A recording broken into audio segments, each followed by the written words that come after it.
Nina Dewi dengan NIM akhir 098. Saya Naila Imatul Fauzia dengan NIM akhir 93. Selamat datang.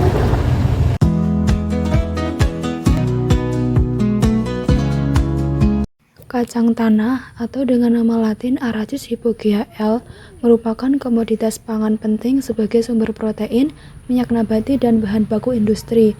Tanaman ini memiliki batang tidak berkayu dengan panjang hingga 55 cm, daun majemuk bersirip ganda berwarna hijau, serta bunga berwarna kuning berbentuk kupu-kupu. Kacang tanah tumbuh optimal pada curah hujan merata, suhu 25 hingga 35 derajat Celcius, kelembapan cukup, dan tanah lompong berpasir hingga liat berpasir. Produktivitas kacang tanah sering rendah karena serangan hama seperti ulat gerayak, penggerek polong, trips, dan kutu daun yang dapat menurunkan kualitas dan kuantitas hasil serta memicu penyakit sekunder. Kurangnya identifikasi hama yang tepat membuat pengendalian kurang efektif. Dengan identifikasi hama yang akurat, pengelolaan hama dapat dilakukan lebih dini sehingga mampu mendukung peningkatan produksi kacang tanah secara berkelanjutan.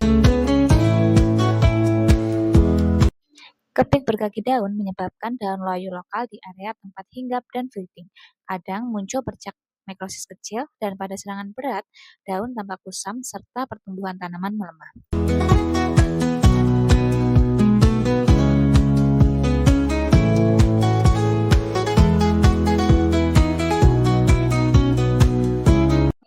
Bentuk kerusakan yang ditimbulkan walak sangit yaitu muncul bercak kuning atau coklat kecil di titik tusukan, daun tampak bercak-bercak tidak merata terutama di daun muda. Daun bisa menjadi kusam atau layu. Namun kerusakan daun umumnya tidak separah kerusakan polong atau biji.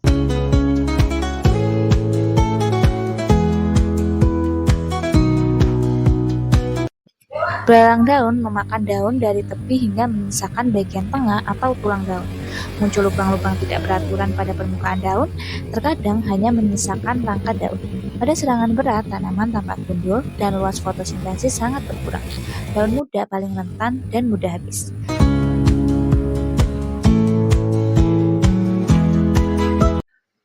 Kerusakan yang ditimbulkan oleh tenggolet hijau yaitu daun menunjukkan klorosis mulai dari ujung atau tepi.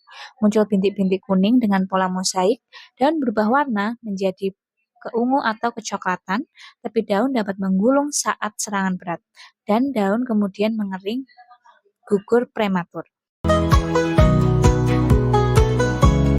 Semut api membuat daun keriting dan menguning karena memelihara kutu daun yang menghasilkan embun madu hingga timbul jamur jelaga.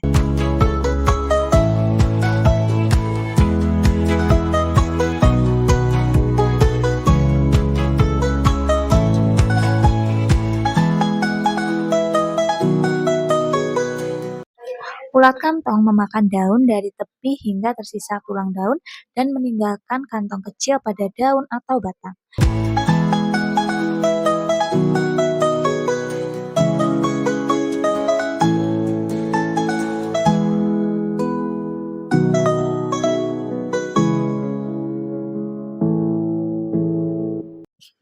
Larva Tawny-Koster mengeruk permukaan daun hingga tipis dan bolong tidak beraturan.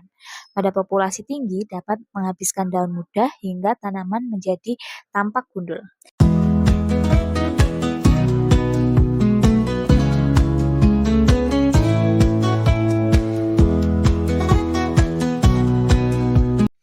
Ngengat harimau menyebabkan cekungan, gigitan di tepi daun, lubang besar, dan kadang daun terpotong setengah. Serangan berat membuat tanaman kehilangan area fotosintesis.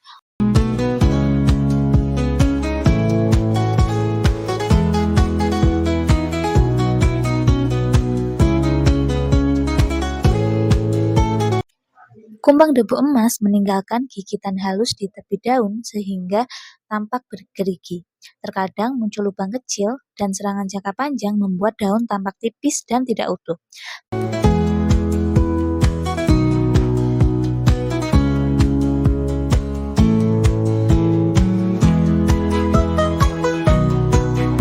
Tawon dikenal mampu menangkap dan melumpuhkan berbagai jenis ulat atau larva Lepidoptera, termasuk ulat yang berukuran cukup besar. Tawon yang memburu dan melumpuhkan ulat-ulat dapat membantu menjaga populasi hama di bawah ambang kerusakan ekonomi.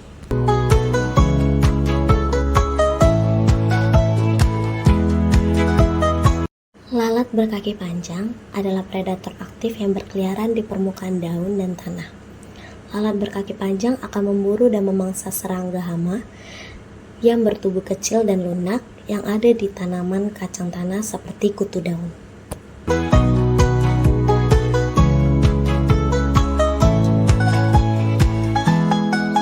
Laba-laba pelompat akan mengintai serangga hama di permukaan daun, batang, dan bunga tanaman kacang tanah.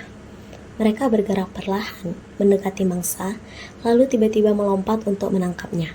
Contoh hama yang dapat dikendalikan oleh laba-laba pelompat adalah kutu daun.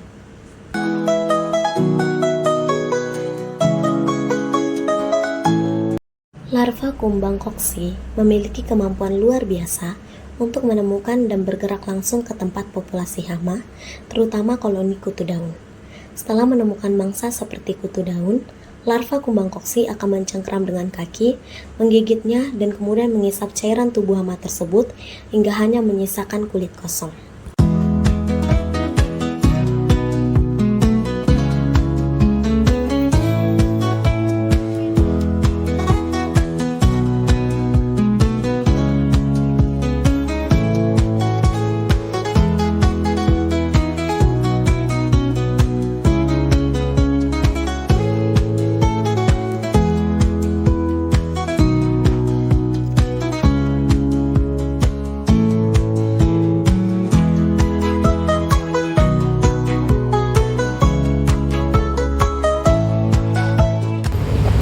Sekian video dari kami, semoga bermanfaat.